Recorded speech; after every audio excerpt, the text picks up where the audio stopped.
Tumaze kubona umuhondo w'igi turavanga na rwa ruvange rw'ibishishwa by'ibirayi dukoroge ku buryo tubona ko ibishishwa by'ibirayi na ya kawa byivanze na wa muhondo w'igi.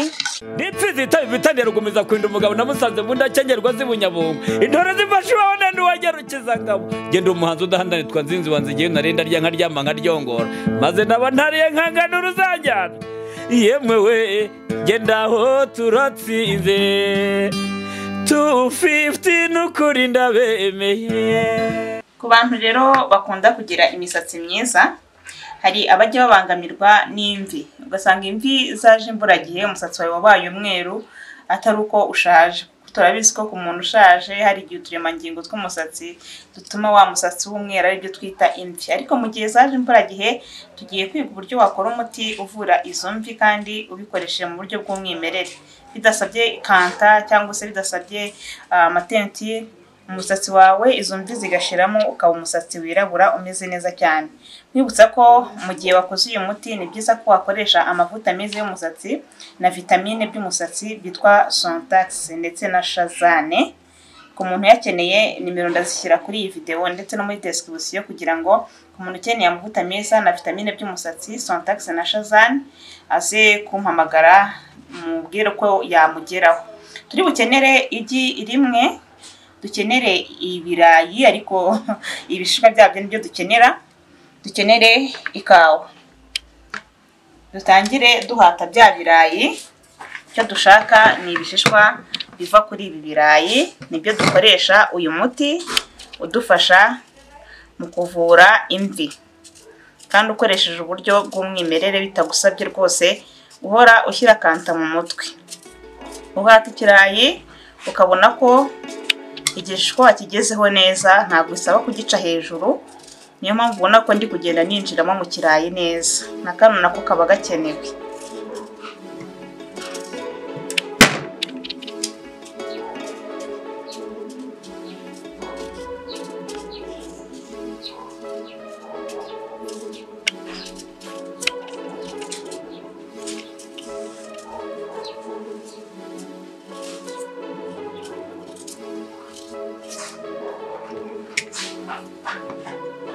Tugiye gukora nk'umuti wakoresha umunsi umwe kuko ibintu nk'ibi by'umwimerere bisaba gukora ibyo uri buze kwita ukoresha bigashira utiriwe ubiraza kuko hari igihe ubiraza bikangirika.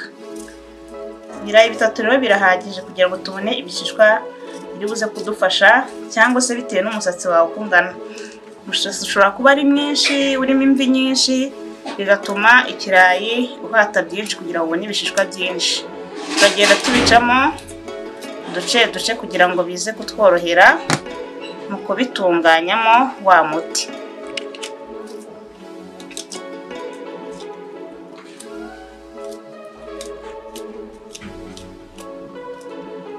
Iyi ni video mvuze ntireka mbereke kuko namaze kubona ubuhamya bw'abantu bagiye bakoresha ubu buryo igihe bari bafite imvi usanga zarashize ku mutwe wabo bakoresheje uburyo bw'ikawa n'ibishishwa by'ibirayi kongeramo igi.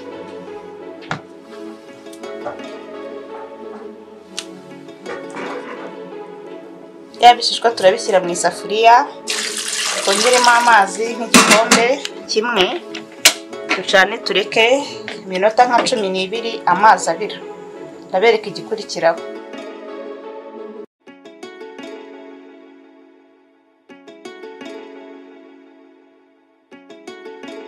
Minota 12 imaze gushira bya birayi cyangwa se bya bishishwa by'ibirayi biri kubira turashyiramo Nescafe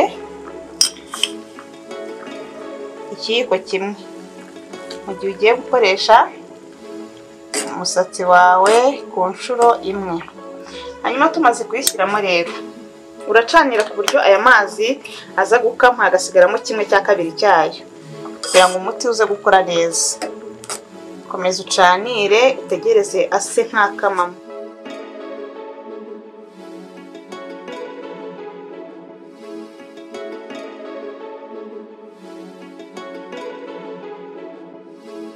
turakomeza tugacanira rero kugeza tubonye bikamye. Ntabwo bikama burundu byo gushirira, birakama bikagabanuka. Niba cyari igikombe kimwe hasigaramo kimwe cya kabiri cy'icyo gikombe, turareka bihore hanyuma tuminine.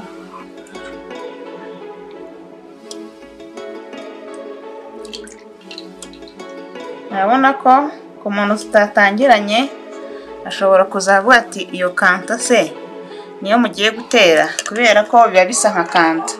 Hanyuma bimaze guhora turafata ryagi, turakoresha umuhondo wayo igi rimwe, tuwutandukanye n'umweru. Icyo dushaka ni umuhondo w'irigi.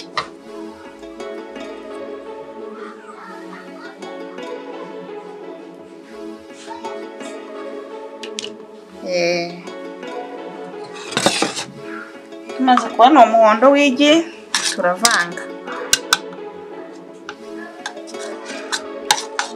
na rwa ruvange rw'ibishishwa by'ibirayi, dukoroge ku buryo tubona ko ibishishwa by'ibirayi na ya kawa byivanze na wa muhondo w'igi.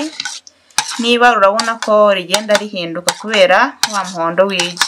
Murabizi ko umuhondo w'igi cyangwa se igi muri rusange ari intungamubiri nziza ku musatsi. Tumaze rero gukora wa muti, urabona ko ubusa nkaho ufashe ntabwo urekuye cyane.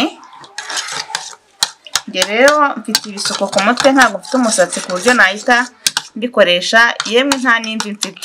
Ubwo ku muntu ufite imvi, uyu muti urawukoresha, ufura mu mutwe neza bisanzwe, warangiza ugafata nk'agatambaro ukagenda usiga mu musatsi hose. Handi hari ikibazo cy'imvi ukagenda uhasiga, wamara kuhasiga uyu muti ugategereza amasaha 2 birimo byonyine, birimo bikuma, bikamaramo amasaha 2 ukabona gufura mu musatsi. Kandi mu gufura mu musatsi wirinda gukoresha shampoo. Ndagukoresha shampoo urafura nyine bisanzwe n'amazi kugira ngo dukuremo umuhumuro w'uyu muti.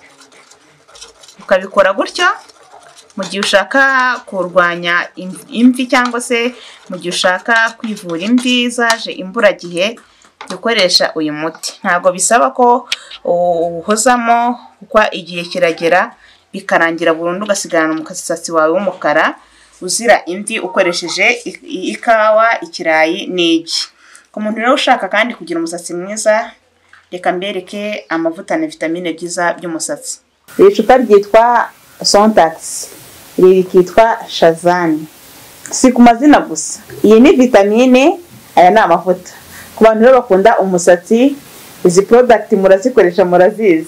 Uyu munsi rero nje kubwira abandi batari bazimenya kugira ngo nzibasobanurireho, mbereke n'uburyo zikoreshwa mu kugira imisatsi myiza. Sontax cyangwa se vitamine y'umusatsi ni nziza cyane ku musatsi.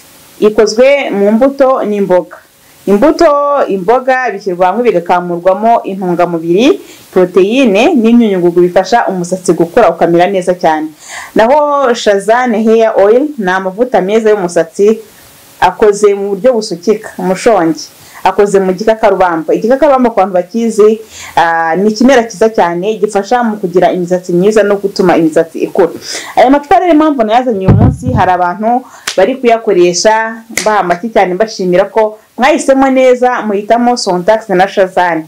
Ku bantu rero bafite ibibazo bitandukanye by'umusatsi, bajyaga bibaza ngo umusatsi wanjye uracika, umusatsi wanjye uhorana imvuvu, umusatsi wanjye ntabwo ubyibushye ku mutwe, igisubizo ni Sontax na Shazane. Ku muntu uzikoresha unyandikire muri comment utanga ubuhamya. Nanjye ndazikoresha, ubuhamya ndabubereka ko uyu nguyu ni umusatsi wanjye. Uyu ni umusatsi wanjye uboshye ku buryo nk'uko muri kubireba.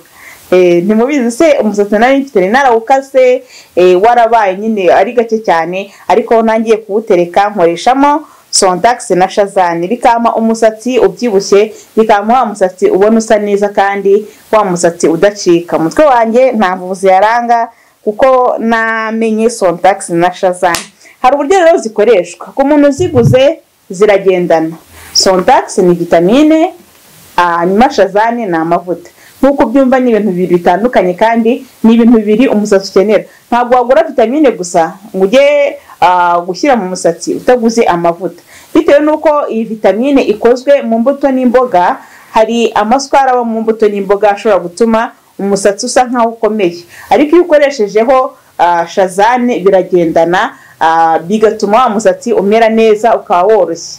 Ikindi kandi Sontax na shazane bikora ku misatsi yose, waba wa musatsi udefirije, waba wa musatsi utadefirije cyangwa se naturel, iyo twita naturel ku muntu wikundira agasatsi kari naturel. Bakoresheje Sontax, bakoresha shazane, ugira umusatsi mwiza, ubonye akabona ko uteye amabengeza. Benshi barakurangarira kuko ni umusatsi uba ubyibushye usa umukara, umusatsi utarimo umwanda, umusatsi woroshye, umusatsi usokoza rwose ukabona ko igisokozo kiratambuka neza nta mananiza nta ngorane. Ikindi kandi ku bantu bafite ibisuko, muhitemo gukoresha Sontax na shazane, ibisuko byanyu bihorane isuku, ibisuko byanyu bihore bimeze neza, hatari kwa kuvuga ngo mpora nishima ngira gutya mu mutwe kubera ko harimo umwanda cyangwa se harimo ivu zikundya. Koreshamo Sontax na shazane ubundi usezerere ibyo bintu. Ikindi kandi kuba ugiye gusukura warakoresheje Sontax na shazane bizagufasha gusukura bya bisuko bitakugoye, hatajemo bya bindi bita bo ku buryo ujya gusokoza umusatsi ukabona bimeze nabi cyane.